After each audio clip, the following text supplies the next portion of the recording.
Oshtemo Township officials are reassessing the road ahead for a planned fire station after a state funding cut pulled the plug on a grant that would have covered the first steps of the project. News 8's Josh Sanchez with more on how crucial that grant was.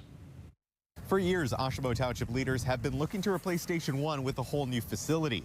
A grant that would have made the first steps possible is now on ice. Next, we have item 16, which is discussion and consideration of the Department of Labor and Economic Opportunity Oshtemo 25 grant. In a July meeting this year, the Oshtemo Township Board unanimously accepted a state grant to reimburse $1 million of costs associated with a new fire station. Motion carries 7-0. Replacing Station 1. I just really urge our leaders in Lansing. Township Supervisor Sherry Bell says it's a need as the department and population grow.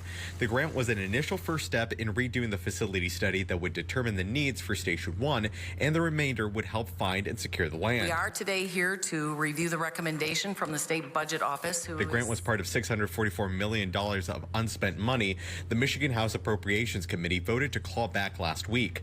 Bell says it was a blow to the project's momentum. Now this funding is, I don't know if it's gone, it's certainly still very, very vulnerable. The motion prevails. The cut was a rare move by the committee when state agencies asked to retain the money from the last fiscal year. All that money has gone back to the general fund.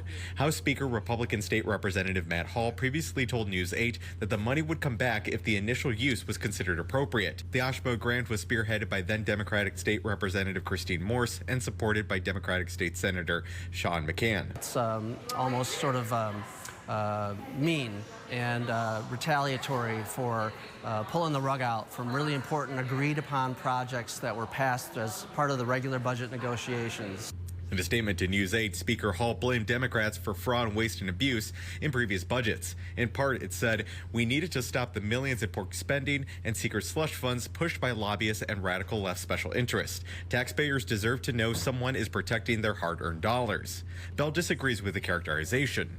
Those programs and projects, doing our fire station, being able to in a position to secure land without these types of state grants really just makes it very hard, especially on local government, on the smaller government level. Bell says she's cautiously optimistic that something will change to allow the grant to move forward. In Oshtemo Township, Josh Sanchez, News 8.